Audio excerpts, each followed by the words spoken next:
Not sure if you read the Wall Street Journal, but in the middle of the week, there was a headline on the front page that says, "Trash talk extra rude this football season, thanks to AI."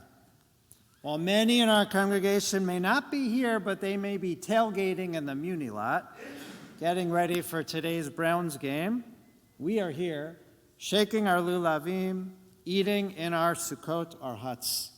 There's probably a lot of trash talk going on downtown between Browns and Ravens fans. I'm going to get back to that trash talk in a second, because of course in Northeast Ohio, football is a religion.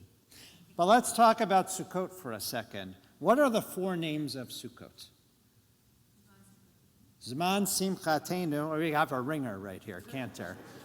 Zman Simchatenu, which means the time of our joy, the time of our simcha, our happiest of holidays, Sukkot. You might perhaps think that Passover or Shavuot, which are the other three pilgrimage festivals, may actually be happier.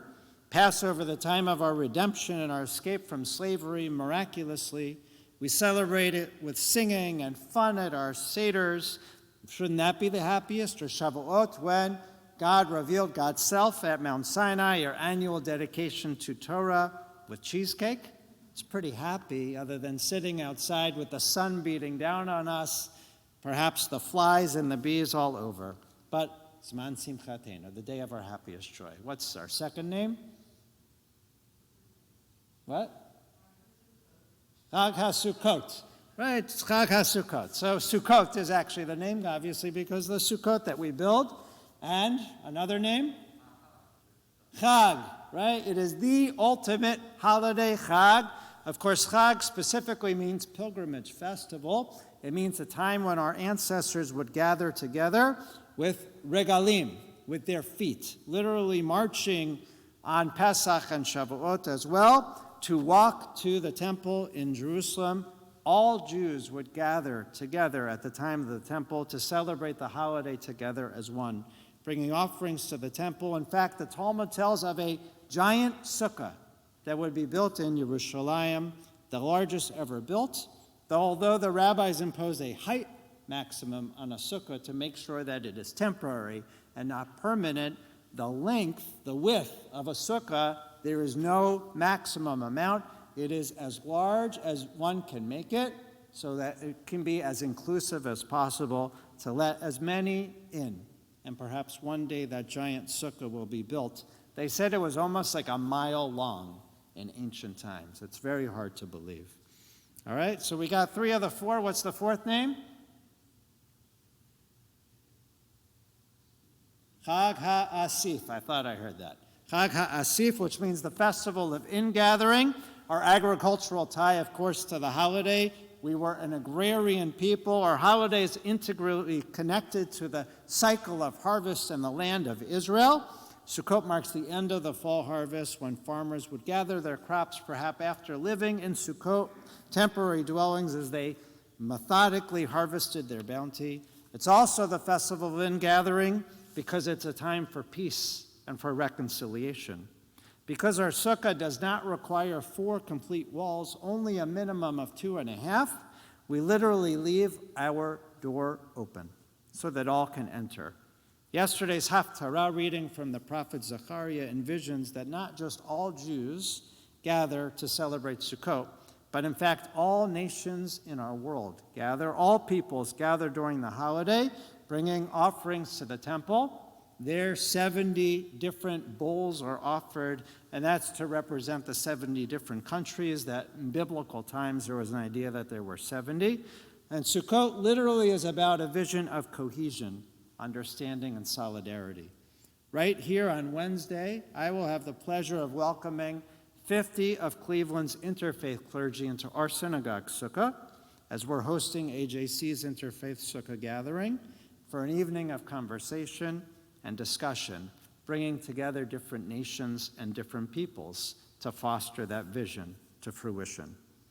On this day of greatest joy, Zman Simchatenu, when we're focused on solidarity, unity, and ingathering.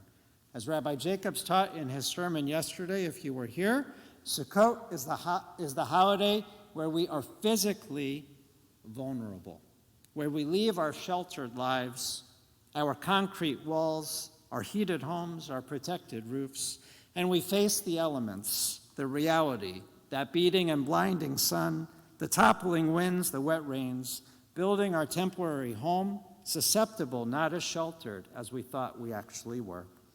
Rabbi Jacobs, you talked about the lessons that vulnerability inspires us to do, to be more joyful, with open doors to invite more people into our temporary homes, to connect and build lasting relationships. However, there's another side to vulnerability. We go through life feeling protected, and Sukkot's a reminder of actually how protected we are or are not, which can be best stated by that headline from the Wall Street Journal: "Trash talk extra rude during this football season thanks to AI." I'd actually amend it to say this: trash talk extra rude this football season thanks to anti-Semitism. As you all know, last Friday, just a week ago, just a block away from this congregation, at Beechwood High School's football field, the Brooklyn High School football team repeatedly used the word Nazi as a play call during the game. And then their former coach, Tim McFarland, and his lawyer issued the statement saying that the term Nazi is not an anti-Semitic slur, but rather the name of a, quote, notorious German political party known for an aggressive military attack commonly used in Ohio football games. I mean, it's almost unfathomable that this needs to be said in response to that. Nazi is not a word that anyone should be using, except when recalling the genocide of the Shoah, the murder of our people, 6 million innocent Jews, millions of others. It's an evil word, and any other use is anti-Semitic. So on Sukkot, on our happiest time, we are reminded again of hate, of anti-Semitism in our own backyard, and that we must call out and work and engage to eradicate hate within our own community, to educate, to build bridges of understanding and cooperation. When we recite Birkat HaMazon, the grace after meals, every day of Sukkot, we add an interesting phrase. We say this: Harachaman hu yakim lanu et Sukkot David hanofelet. May the merciful one rebuild the fallen sukkah of David.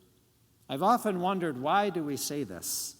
I mean, do we really think that David's sukkah fell? Have we even heard of David building a sukkah? And the answer is no. Our Sukkot are standing while we recall a fallen sukkah that's actually never mentioned in the Bible. I think I finally learned the lesson this week or this year. Personally, we have been undergoing a home renovation. We're now more than 5 months into the construction.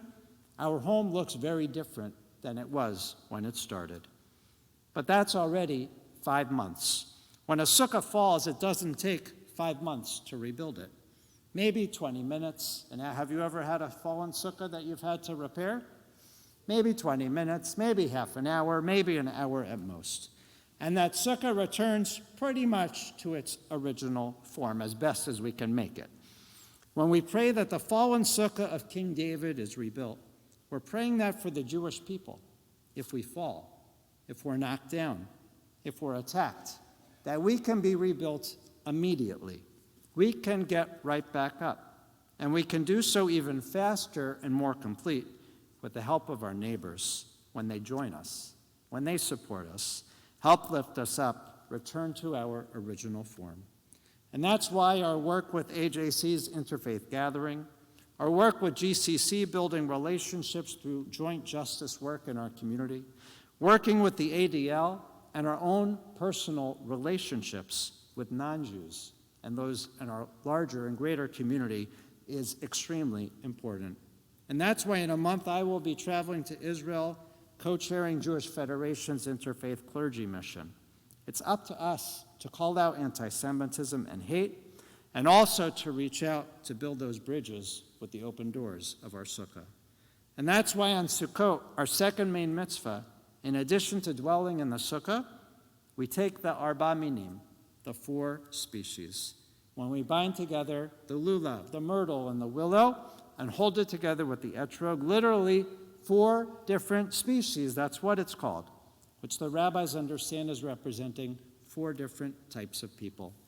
We bring them together in unity and solidarity for a higher purpose. We recognize that now that each one of us is not the same, we're all different. We must understand each other, stand together as one, be bound together forever. So this Sukkot, and in just a few minutes when we chant the Hoshanot, we're going to hold the lulav, the willow, the myrtle, and the etrog together in our hands. And we're going to encircle our sanctuary. And we're going to parade, walking together in unison. We're going to ask for God to save us, to protect us, to heal us, and secure us, and unite us. It's going to take on an even greater and more prescient and new meaning. Chag Sameach. And now we'll rise for Musaf.